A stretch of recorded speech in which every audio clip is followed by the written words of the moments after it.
बच्चों नमस्कार। Amol genius classes में आपका स्वागत है। कक्षा 11वीं का ये मेरा पहला वीडियो है हिंदी मीडियम का, और आपको ऐसे ही सभी वीडियो मिलते जाएंगे। आज मैं मापन और मात्रक के बारे में आपको समझाऊंगा। मापन और मात्रक में जनरल इंट्रोडक्शंस जो फिजिक्स में हैं, सबसे पहले भौतिक राशियों का है। आखिर भौतिक राशियां हैं क्या, किसे कहते हैं? जिन राशियों का मापन यथार्थतापूर्वक किया जा सकता है उन्हें हम भौतिक राशि कहते हैं। अर्थात बहुत सी राशियां हैं जिसे हम मापने का प्रयास करते हैं, और हमारा भौतिक शास्त्र यही काम करता है, एग्जैक्टली यथार्थतापूर्वक मापता है। और जिन राशियों का मापन एग्जैक्टली या यथार्थतापूर्वक किया जाता है उन्हीं को हम भौतिक राशियां कहते हैं। भौतिक राशियां दो प्रकार की होती हैं। पहला है मूल राशियां और दूसरा है व्युत्पन्न राशियां। मूल राशियां क्या हैं? मूल राशियां जिन राशियों को व्यक्त करने के लिए अन्य किसी भौतिक राशि की आवश्यकता नहीं होती, मतलब उनका स्वतंत्र वजूद है, अपना स्वतंत्र अस्तित्व है, उन्हें किसी अन्य राशि का सहारा नहीं लेना पड़ता है अपने आप को परिभाषित करने के लिए। ऐसी राशियों को हम मूल राशियां कहते हैं। ये निश्चित हैं, संख्या में ये 7 होती हैं। ये अपन को ध्यान रखना है। मूल राशियां 7 हैं। लंबाई, द्रव्यमान, समय, ताप, ज्योति तीव्रता, विद्युत धारा, पदार्थ की मात्रा, ये मूल राशियां हैं।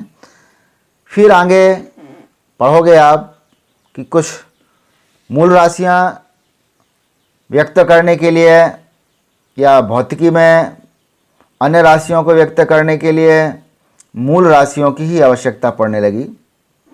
अर्थात मूल राशियां अन्य राशियों को परिभाषित करने लगी।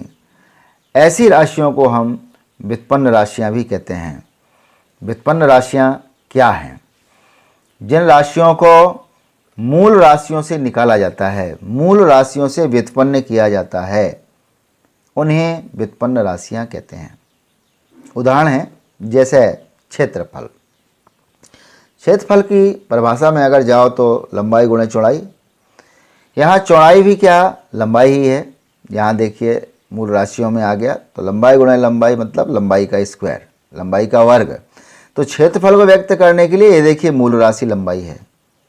इसी प्रकार से अन्य व्युत्पन्न राशियाँ जितनी भी हैं वो आयतन है, चाल है, बल है, वेग है, त्वरण है, आदि राशियाँ, ये सभी व्युत्पन्न राशियां हैं।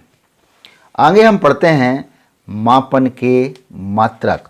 बहुत ही इम्पॉर्टेंट कॉन्सेप्ट यहाँ से समझना ज़रूरी हो जाता है कि हम मापन करने के लिए मात्रकों का उपयोग कैसे करते हैं, मात्रक का कॉन्सेप्ट या मात्रक की अवधारणा क्या है, ये हमारी समझ में आना चाहिए। वास्तव में देखा जाए तो भौतिक राशि के मापन का अर्थ है उसका किसी संदर्भ मानक से तुलना करना। संदर्भ मानक से तुलना करना। संदर्भ मानक क्या है, मैं उदाहरण के रूप में आपको समझाता हूँ। जैसे पुराने ज़माने की बात अपन करते हैं कि लंबाई मापने के अपने अपने मानव के तरीके अलग हुआ करते थे। क्षेत्र दर क्षेत्र वो चेंज होते रहते थे। जैसे हम कपड़े लेने जाते थे तो कहते थे भाई 5 हाथ मुझे कपड़ा दे दीजिए। अब हाथ जो है सबका अलग अलग होता है, उसकी साइज कैसी हो सकती है, अलग अलग हो सकती है। तो हालांकि वो संदर्भ मानक तो नहीं है, लेकिन चूंकि उस समय अपना विज्ञान इतना विकसित नहीं हुआ था, लेकिन है वही चीज़। फिर कोई लोग छड़ी से मापन करने लगे कि भाई इतनी छड़ी है, ये हमारा इतनी छड़ी हमें कपड़ा दे दीजिएगा। तो ये जो संदर्भ मानक है हमको बनाने की आवश्यकता हो सकती है। वो छड़ी के रूप में हो सकता है या हाथ के रूप में हो सकता है। लेकिन अगर आप उसको दुनिया में, पूरी दुनिया में, हमारा भौतिक शास्त्र के एक संदर्भ मानक प्रयास करता है कि एक संदर्भ मानक हो, हर मूल राशि का मापन का एक ही मानक हो, तो हमको कहीं भी विचलन नहीं मिलेगा, मापन में असुविधा नहीं होगी। मापन एक तुलनात्मक विधि है, क्योंकि हमने जो राशि का उपयोग कर रहे हैं, जो राशि है, उसकी हम तुलना किसी संदर्भ मानक से करते हैं, इसलिए यह कैसी है विधि? तुलनात्मक विधि है। किसी भौतिक राशि के मापन के लिए प्रयुक्त संदर्भ मात्रक को उस भौतिक राशि का मात्रक कहते हैं। बिल्कुल क्लियर हो गया, बात वहीं आई, संदर्भ मानक या संदर्भ मात्रक। जो भी संदर्भ मात्रक होगा उसको हम भौतिक राशि का मात्रक मान लेते हैं। अब मैं एक उदाहरण से आपको समझाने का प्रयास करता हूँ। मान लीजिए किसी वस्तु का द्रव्यमान 60 किलोग्राम है, तो इसका क्या अर्थ हुआ? इसका अर्थ हुआ कि द्रव्यमान का मात्रक क्या है? किलोग्राम है। संदर्भ मात्रक जो अब मैं बार बार बात कर रहा हूँ, संदर्भ मात्रक की बात कर रहा हूँ, वो क्या हो गया? किलोग्राम है। अब मैं तुलना क्या करता हूँ? हम जो वस्तु लिए हैं उस वस्तु का द्रव्यमान इस मात्रक का, संदर्भ मात्रक का कितने गुना है? 40 गुना है। अर्थात 40 बार उस वस्तु का द्रव्यमान उसमें आया हुआ है। स्पष्ट है कि किसी भौतिक राशि का संख्यात्मक मान यह बताता है कि उस भौतिक राशि में उसका मात्रक कितनी बार शामिल है।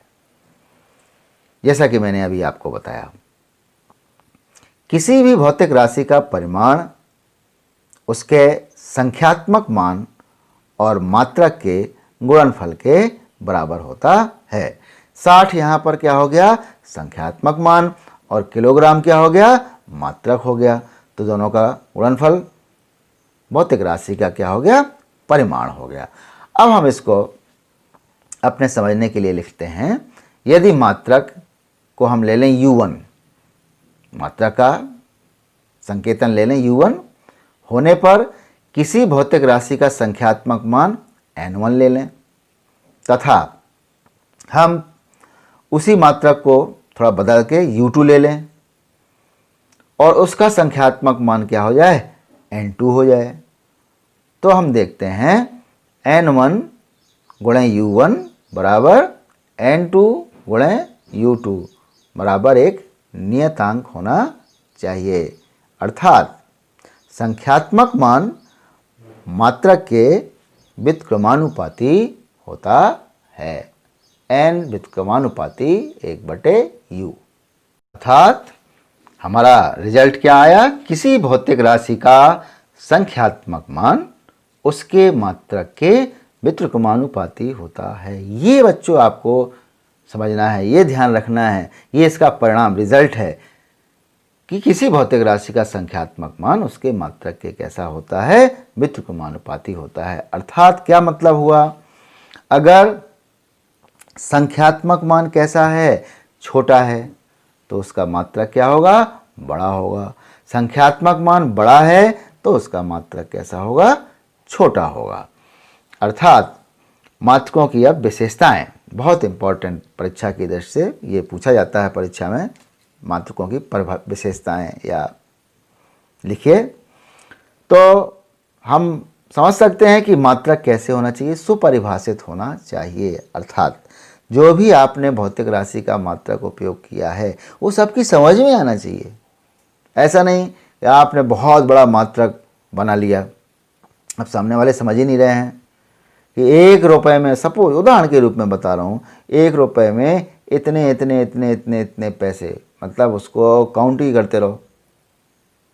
तो सुपरिभाषित होना चाहिए, इसमें कोई विरोधाभास नहीं होना चाहिए। नंबर दूसरा, मात्रक का आकार देखिए ना बहुत बड़ा हो और ना ही बहुत छोटा। बहुत बढ़िया, मात्रक आप ऐसा चुनिए कि बहुत बड़ा नहीं होना चाहिए और ना ही छोटा अधिक होना चाहिए। तीसरा, समय और स्थान के साथ मात्रक में परिवर्तन नहीं होना चाहिए। ऐसा नहीं कि यहाँ पर दिल्ली में इसका मात्रक ये है और बेंगलोर जाओ तो इसका मात्रक बदल गया, भैया ये है, नहीं।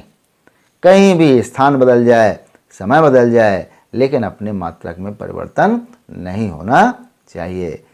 मात्रक सर्वमान्य होना चाहिए, सब लोगों को मानना चाहिए, वो मतलब एक्सेप्टेबल होना चाहिए।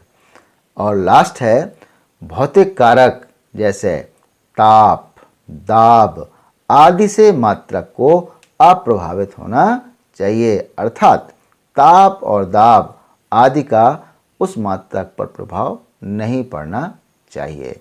धन्यवाद।